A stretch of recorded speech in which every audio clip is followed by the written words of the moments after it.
दुनिया की तमाम छोटी और बड़ी खबरों के लिए हमारे चैनल को सब्सक्राइब करना न भूलें और बेल का बटन जरूर दबाएं। दो बड़ी खबरों के साथ हम आपके साथ हाजिर हैं। दो बड़ी खबरें ये हैं कि कंगना रनावत के खिलाफ हिंदू मुस्लिम के बीच में दंगे भड़काने का आरोप लगा है, इन दोनों के बीच में झगड़ा कराने का आरोप लगा है और मुंबई की बांद्रा कोर्ट ने जो है वो कंगना रनावत के खिलाफ एफआईआर दर्ज करने के आदेश दिए हैं। इसके अलावा दूसरी खबर है, गोदी मीडिया को लेकर कुछ चैनल ऐसे हैं, कुछ न्यूज चैनल, खासकर देखा गया कि जब सुशांत सिंह ने जब आत्महत्या की उसके बाद जिस तरीके से मीडिया ट्रायल चला उसको लेकर जो बॉम्बे हाईकोर्ट ने काफी सख्ती के साथ में टिप्पणी की है और सरकार से कहा है कि मीडिया पर लगाम लगाने के लिए सरकार कुछ करे। जी हां, आप सोचिए, जिस तरीके से मीडिया ट्रायल किया जाता है इस पर हमेशा से सवाल उठते हैं। आपने देखा होगा कोरोना को लेकर तबलीग जमात पर सवाल उठाए गए। इसके अलावा हमने कई बार ये मामला उठाया कि जब किसी मुस्लिम युवा की, नौजवान की या किसी मुसलमान की गिरफ्तारी होती है तो उसको जो है वो बढ़ा चढ़ाकर मीडिया दिखाता है, लेकिन वही नौजवान जो आतंकवाद के आरोप में पकड़ा गया जब उसकी रिहाई हो जाती है तब जो है वो ये मीडिया खबर को गायब कर देता है। तो इस पर जो है वो कोर्ट ने ये कहा है कि बड़ी मुश्किल से एक इमेज बनती है और सिर्फ एक मीडिया रिपोर्ट से तमाम जो बनाई हुई इज्जत थी वो घुलमिल हो जाती है। ये जो है वो बॉम्बे हाईकोर्ट ने कहा है। बॉम्बे हाईकोर्ट ने ये भी कहा है कि सुशांत सिंह राजपूत के मामले में जिस तरीके से मीडिया ट्रायल किया गया वो गलत है। साथ ही साथ बॉम्बे हाईकोर्ट ने सरकार से यह भी पूछा है कि जब फिल्मों के लिए सेंसर हो सकता है तो इलेक्ट्रॉनिक मीडिया के लिए सेंसर जैसी कोई चीज क्यों नहीं है। साथ ही साथ कुछ खास जो है वो टिप्पणियां इस पर की है, जो तंकीदें की है बॉम्बे हाईकोर्ट ने, वो हम आपको सुनाते हैं। बॉम्बे हाईकोर्ट के चीफ जस्टिस ने कहा है कि अगर सही समय पर सही कार्रवाई नहीं की गई मीडिया के खिलाफ तो पूरा सिस्टम ही टूट जाएगा, ध्वस्त हो जाएगा। ये कहा है बॉम्बे हाईकोर्ट ने और यह भी कहा है कि मीडिया पर अगर सही से पाबंदी नहीं लगाई गई, कंट्रोल नहीं किया गया तो संविधान बनाने वालों की वैल्यूज का कोई मतलब नहीं रह जाएगा और देश से भाईचारा बिल्कुल खत्म हो जाएगा। आप सोचिए, यही बात हम चीख चीख कर बता रहे हैं पिछले कई सालों से कि देश का मीडिया जहर उगल रहा है। देश का मीडिया दो समुदायों के बीच में दंगे भड़काने का काम कर रहा है, आग में घी डालने का काम कर रहा है, आग लगाने का काम कर रहा है। हम हमेशा इस बात को हमारे दर्शकों को बताते रहे हैं और अब जो है वो बॉम्बे हाईकोर्ट ने ये बात कही है। बॉम्बे हाईकोर्ट के चीफ जस्टिस ने यह भी कहा है कि मीडिया के पास में स्वतंत्रता का मौलिक अधिकार है, लेकिन इससे मीडिया को किसी और के, किसी दूसरे के अधिकारों का हनन नहीं करना चाहिए। उन्होंने साफ कहा है कि मीडिया अपनी सीमा को न लांघे, क्योंकि एक व्यक्ति जो है वो काफी मशक्कत से अपनी इमेज बनाता है और महज एक मीडिया रिपोर्ट से उसकी इज्जत जो है वो मिट्टी में मिल जाती है, तार तार हो जाती है। इस बात का मीडिया को ख्याल रखना चाहिए, ये जो है वो बॉम्बे हाईकोर्ट ने कहा है। बॉम्बे हाईकोर्ट ने यह भी कहा है कि मीडिया का खुद पर से कंट्रोल खत्म हो चुका है।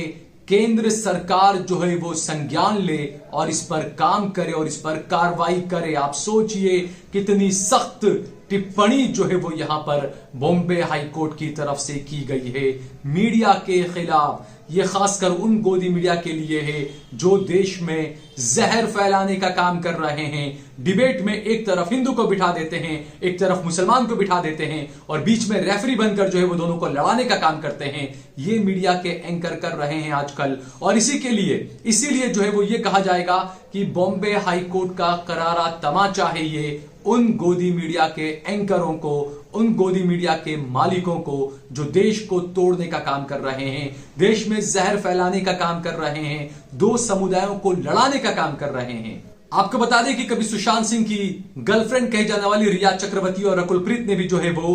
खुद के खिलाफ हो रहे मीडिया ट्रायल को लेकर एक पीआईएल दाखिल की है। तो कहीं ना कहीं ये जो है वो हम हमेशा सवाल उठाते हैं कि जो असली मुद्दे हैं उससे जो है वो मीडिया भटका रहा है लोगों को, क्योंकि हमने पहले जिस तरीके से बताया था कि देश में कई और ऐसे मुद्दे हैं जो सीधे जनता से जुड़े हुए हैं, गरीबों से जुड़े हुए हैं, उनको जो है वो ध्यान उन पर से भटकाया जा रहा है, महंगाई से ध्यान भटकाया जा रहा है, बेरोजगारी से ध्यान भटकाया जा रहा है। उत्तर प्रदेश जैसे जहां पर बताया जाता है कि राम राज्य आ चुका है, वहां पर आए दिन जो है वो रेप के मामले सामने आ रहे हैं, लेकिन जो गोदी मीडिया के जो एंकर हैं वो उन मुद्दों को नहीं उठा रहे हैं। वो कहीं ना कहीं हिंदू मुस्लिम करने में लगे हुए हैं, क्योंकि ये सभी को पता है कि भाजपा के पास हिंदू मुस्लिम करने के अलावा तीसरा ऐसा या दूसरा ऐसा कोई मुद्दा नहीं है जिससे भाजपा चुनाव में जा सके। और ये काम बखूबी कर रहे हैं कुछ गोदी मीडिया के न्यूज एंकर्स, जो बिल्कुल भाजपा के प्रवक्ता बनकर जो है वो मीडिया चैनलों के अंदर, न्यूज चैनलों के अंदर, स्टूडियोज के अंदर बैठे हुए हैं। वहीं दूसरा मामला हमने बताया कि बॉम्बे की ही एक कोर्ट ने कंगना रनावत के खिलाफ एफआईआर दर्ज करने का आदेश दिया है और कहा है कि कंगना रनावत के खिलाफ हिंदू मुस्लिम के बीच में फूट डालने को लेकर एफआईआर दर्ज की जाए। आप सोचिए, मुंबई की बांद्रा मेट्रोपॉलिटन कोर्ट ने यह आदेश दिए हैं। दरअसल मुंबई की एक कोर्ट में पिटिशनर साहिल अशरफ अली सैयद ने जो है एक अर्जी दाखिल की और इसके साथ में उन्होंने कंगना रनावत के कई ट्वीट दिए हैं, कई टीवी इंटरव्यू दिए हैं सबूत के तौर पर, और कहा है कि कंगना रनावत के ट्वीट और कंगना रनावत का जो टीवी इंटरव्यू है वो हिंदू मुस्लिम के बीच में फूट डालने का काम कर रहा है। उनके खिलाफ मामला दर्ज किया जाए तो कंगना रनावत और उनकी बहन रंगोली रनावत के खिलाफ मामला दर्ज कर लिया गया है। आरोप है कि कंगना रनावत पिछले कुछ महीनों से लगातार बॉलीवुड को जो है वो नेपोटिज्म और फेवरेटिज्म का हब बताकर इसका अपमान कर रही थी। और साथ ही साथ ये भी कहा गया है कि कंगना के कई ट्वीट धार्मिक भावनाओं को भड़का रहे हैं और बॉलीवुड के जो अदाकार हैं, जो एक्टर एक्ट्रेस हैं, उनमें जो है वो हिंदू मुस्लिम की खाई बढ़ा रही है कंगना रनावत,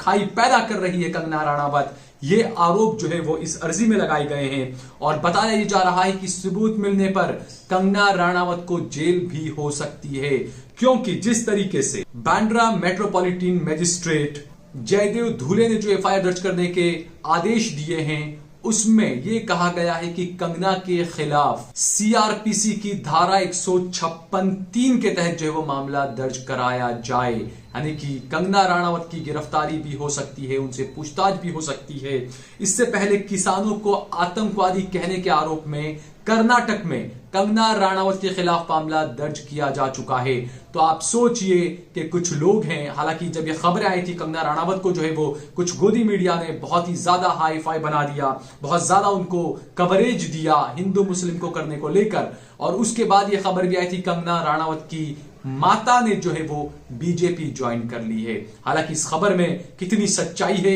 ये हम इसकी पुष्टि नहीं कर सकते, लेकिन इस तरह की खबरें आई थी कि कंगना रनावत की माता ने बीजेपी ज्वाइन कर ली है। तो इससे जो है वो देश के युवाओं को, देश की जनता को समझना चाहिए कि ये वो कौन लोग हैं जो हिंदू मुस्लिम के नाम पर देश को तोड़ने का काम कर रहे हैं। अगर आपको हमारा वीडियो पसंद आया हो तो इस पर लाइक करिए, इस पर कमेंट करिए, इसे ज्यादा से ज्यादा शेयर करिए, ज्वाइन बटन दबाकर हमारी मदद भी करिए। अगला वीडियो हम बताएंगे कि भारत गरीबी के मामले में किस तरीके से फिसलता जा रहा है और पाकिस्तान और बांग्लादेश जो है वो गरीबी के मामले में भारत से बेहतर काम कर रहे हैं। ये हम आपको दिखाएंगे हमारे अगले वीडियो में। आप देख रहे हैं देश लाइव,